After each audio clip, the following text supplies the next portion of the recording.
नमस्ते to all magical minds dear. आज ये जो वीडियो है इसमें बोर्ड ऑफ डायरेक्टर्स में हम आज ये देखने जा रहे हैं कि अपॉइंटमेंट ऑफ डायरेक्टर्स में क्या चीज़ें होनी ज़रूरी हैं, डायरेक्टर को कैसे अपॉइंट किया जाता है। तो लीगल रिक्वायरमेंट्स जो हमारे कंपनी लॉ की है वो हम यहाँ पे देखने जा रहे हैं।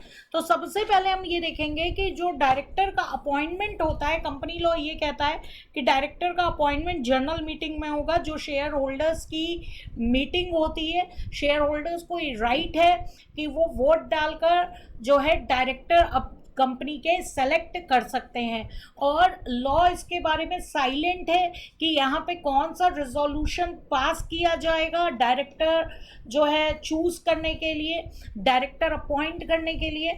तो हम यहाँ पे मान कर चलते हैं कि यहाँ पे ऑर्डिनरी रेजोल्यूशन जो है वो पास किया जाएगा। खैर इसके कुछ एक्सेप्शनल केसेस भी हैं, वो हम अलग से पढ़ेंगे।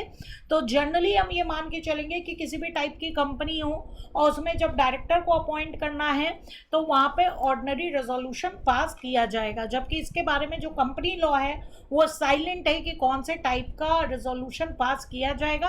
तो हमें मानकर चलते हैं कि हाँ वहाँ पे ऑर्डिनरी रेजोल्यूशन से जो है काम चल जाएगा।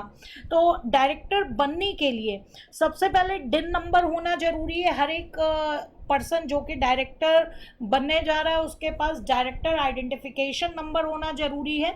और इसके लिए आप एमसीए की साइट पे जाके देखेंगे तो यहाँ पे आपको DIR ई फॉर्म के बारे में मैं बता रही हूँ। DIR 3 जो है वो फाइल करना पड़ता है डिन नंबर के लिए। जब डिन नंबर आ जाता है तो डायरेक्टर बना जा सकता है। इसके साथ ही साथ एक आपको सेक्शन 164 कंपनी लॉ में आपको पढ़ाया जा चुका है। अगर नहीं पढ़ा है तो आप आगे पढ़ लीजिएगा। सेक्शन 164 में कंपनी लॉ के डायरेक्टर की डिसक्वालिफिकेशन का जिक्र है। यहाँ पे 2 सब सेक्शन है, सब सेक्शन 1 सब सेक्शन 2।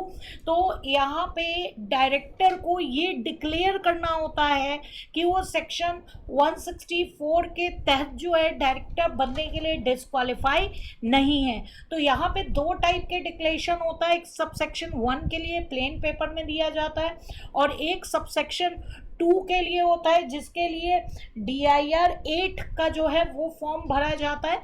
तो ये क्या है सब सेक्शन 1 और सब सेक्शन 2, इसके बारे में आप डिटेल में सेक्शन 164 में डियर पढ़ लीजिएगा। यहाँ पे मैं बहुत डिटेल में नहीं जा रही, मैं केवल ये बता रही हूँ कि डायरेक्टर को 2 टाइप का डिक्लेरेशन करना होता है। सब सेक्शन 1 वाला एक प्लेन पेपर में और सब सेक्शन 2 वाला DIR 8 के फॉर्म में।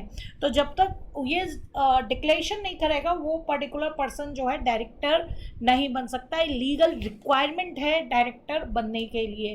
तो डिक्लेरेशन में ये होता है कि वो डायरेक्टर बनने के लिए डिस्क्वालीफाई नहीं है। अब हम आते हैं यहाँ पे consent to act as director.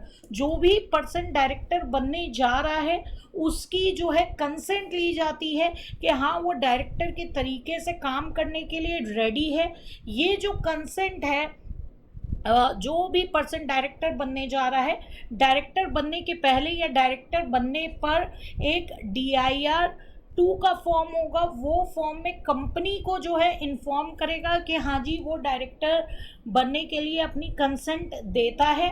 और उसके बाद एक DIR 12 का फॉर्म होता है, ई फॉर्म होता है, जो कि डायरेक्टर बनने के बाद विदिन 30 डेज जो है अपॉइंटमेंट के बाद जो है ROC यानी रजिस्ट्रार ऑफ कंपनीज को जो है ये कंसेंट फॉर्म जमा करना पड़ता है, फाइल करना पड़ता है। तो ये हमारे लीगल प्रोविज़न है कि डायरेक्टर बनने के लिए सेक्शन 152 कंपनीज एक्ट का इतनी बातें जो है वो बताता है। Right dear, thank you, keep learning. कोई क्वेश्चन होगा तो आप मेरे से कमेंट में पूछ सकते हैं। Thank you.